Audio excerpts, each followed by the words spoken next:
your way, you actually, along the way, you probably did fall a little bit and hurt yourself. And somehow, somewhere along the way, you forgot that you actually fell and hurt yourself. And I'm going to share a link, a quick link from Twitter about resilience from Adam Grant. And the person in question, I think, knows that I'm talking about them, and would love for them in particular, but also you, to take a look at this tweet. And I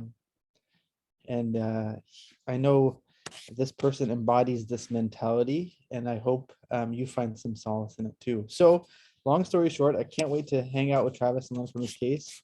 And I also wish all of you less steep cliffs as you climb your journey to medicine, but know that that path is, I think, necessary and important, and part of why you become resilient. So take a look at that tweet and hopefully you find it helpful. Travis, enlighten us, please. Hello, everybody. Good morning, good afternoon, wherever you're at. I have a nice, fun case that I saw a few months back, and look forward to the journey. So, first aliquot, a 70-year-old female presents with right-sided weakness and a headache. And that is the first aliquot. Travis, we know the space, but we don't know the time course, which is great, because if you gave us the time course of acute, this problem would be much easier to solve, but we don't know that yet, which highlights how important it is to understand what the space-time continuum is. And so when we learn that this patient has right-sided weakness, that implies a very focal neurological deficit. And when there's focality and asymmetry, that prioritizes a brain process. But if we later learn that this right-sided weakness is just arm and leg, then we might have to pivot to the rare possibility that this person has a cord issue. Of course, the headache prioritizes something in the brain, but here's a story not to miss. Say you have a vertebral artery dissection, and that causes a referred headache, and that vertebral artery dissection extends into the anterior spinal cord artery, and then you have a hemicord syndrome with a headache. So all this screams a brain problem, but you have to, while you drive in full force towards the brain, know that in the back of your mind, you may be headed in the wrong direction, albeit very low probability, and the issue may be in the spinal cord. All righty, I will hand the mic. Charmaine was struggling today. The mic back to Travis. I am. Thank you for saying me. I am struggling today because I haven't had all of my coffee yet. I said Mac instead of Mike, but I'm not hungry, in case any of you were thinking invoking Big Mac, which I will never have ever again. That's a story for a non-30-minute VMR. It involves a lot. McRib instead. What's that? How about a McRib? Anything in the mic is going to be problematic for me, but that's a story for tomorrow's RLR, I promise. All right, Travis, back to you. So the condition is acute. So the patient was undergoing a spinal stimulator trial at an outpatient facility just prior to arrival. And during the procedure, she developed an acute headache and then right-sided weakness. Her blood pressure was taken and it was noted to be 250 systolic. During the procedure, she was getting some medications for sedation, which was some light propofol and fentanyl. Prior to ER arrival, she was given labetalol by the facility. And when she arrived into the ER, her right-sided weakness did improve a little bit, but she was also noted to have some slurred speech. Her past medical history, she has hypertension, rheumatoid arthritis, chronic back pain, and she has had a prior CVA that has affected her right side, and she does have some baseline residual speech deficits, but her speech deficits were more noticeable upon arrival. She has no prior surgical history other than the procedure that she was getting done. Her medications include losartan, aspirin, and methotrexate. I'll go ahead and give you a physical exam. So her blood pressure was 186/95. Her heart rate was 90. Her O2 sat was 98% on room air. Her temperature was 98.6 Fahrenheit. She was alert and oriented. She appeared mildly anxious. Her pupils were equal. Her eye movement was normal. Her vision was normal. Her abdomen was soft and non-tender, and her cardiopulmonary exam was normal. There were no murmurs, rubs, or gallops, and her lungs were clear. Neurological exam, her cranial nerves were intact. Her strength showed 5 out of 5 on the left, and about 4 out of 5 in her right upper and right lower extremity. Her reflexes were normal and symmetric. Her speech was mildly slurred, according to her son. And she does note some decreased sensation in her right leg compared to the left. And that is the end of this aliquot. Boom. Thank you so much, Travis. I will tackle the rest of the HPI and then probably leave the background and physical exam to Robbie because I can't talk today, apparently. So I think we got the time course, which is acute. And I think the question is like when anybody who is undergoing a procedure, whether the pathology that we're seeing, the effect of it is related or unrelated to the procedure. And I think you kind of have to hold space for both. The blood pressure here, again, is that, hey, is that the main driver or is that a response to something that then caused the pathology? So is it, are we dealing with a hypertensive emergency in someone who has prior history of a stroke that is it a recrudescence of a stroke, or is it hemorrhagic pathology because of that stroke, or are we dealing with ischemic phenomena that blood pressure is a response to? So kind of like what part of that cycle are we on currently? I have the other thing to also think about whether the medications that someone gets as part of the procedure itself is related to her presentation. Propofol and fentanyl and loperamide are not the 3 medications that I think would cause a similar pathology, although I'm going to pause there because there's a gap in my knowledge. RG, any thoughts on the medications?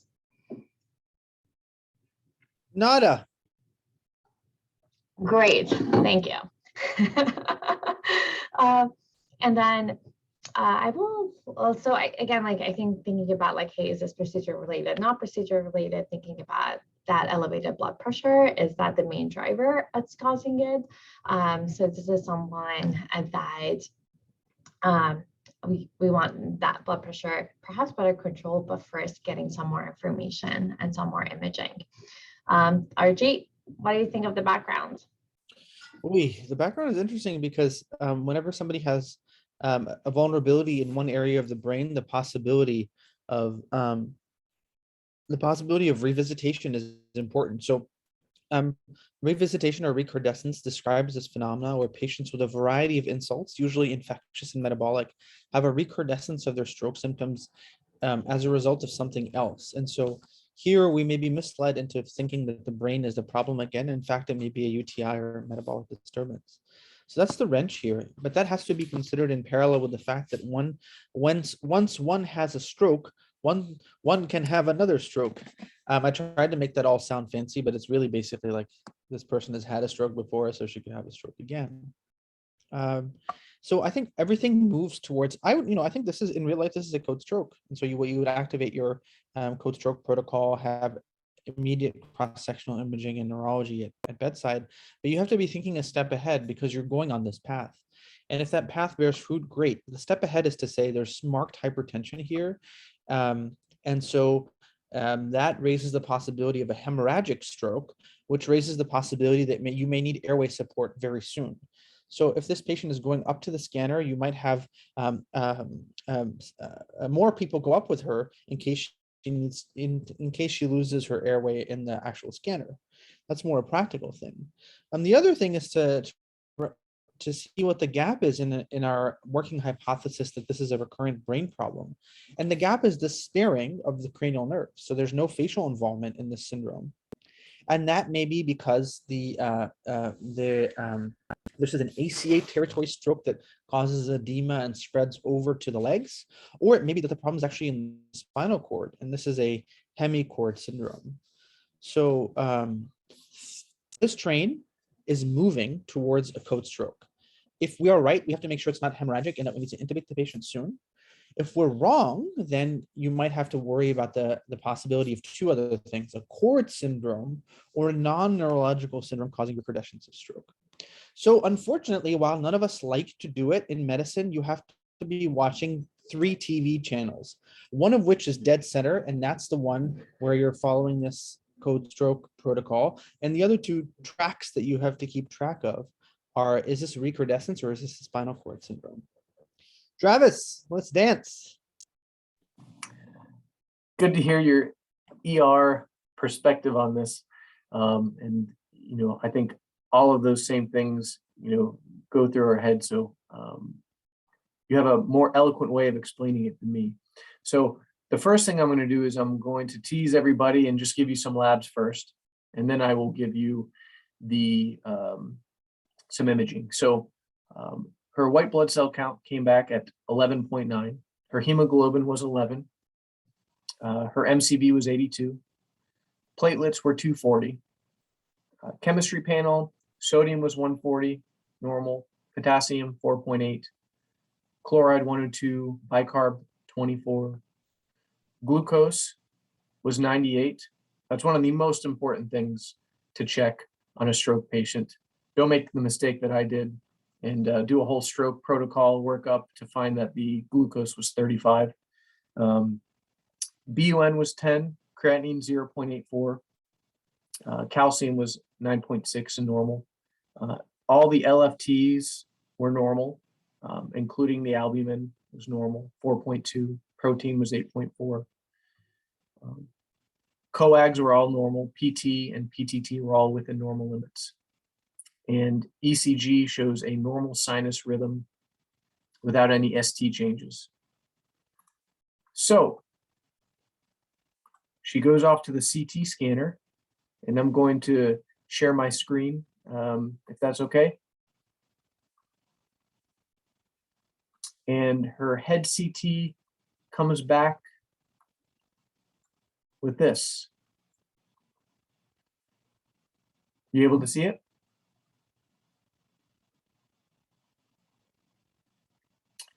And now what do we do? So that is the last aliquot. So I'll hand the mic back.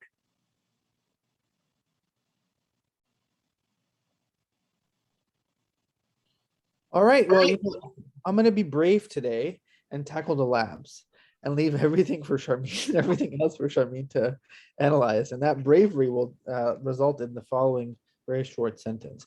Most people with acute strokes have normal labs. Most neurological syndromes actually are isolated neurological syndromes. So yeah, Charmaine, what do you think?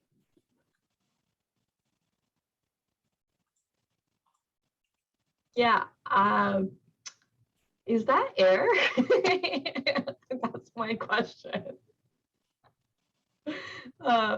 Yeah, I think again, I think like at this point you're on the phone with radiology and neurology, but I think like the density of that, it appears air to me rather than blood. But I think that's something that I would want to confirm with radiology, exactly like what I'm looking at. And I think if this is aired and like going back to the procedure and thinking about like, hey, is that related to the spinal stimulator that was placed? I have never seen air in that skull that wasn't from like a procedure that was done externally, like a barrel hole or something. So I don't have a differential for it. So I'm just gonna think out loud with you all. So thinking about, is there any way it's communicating to the outside world that is allowing the air in it? And for me, like the spinal stimulator is a good place to start.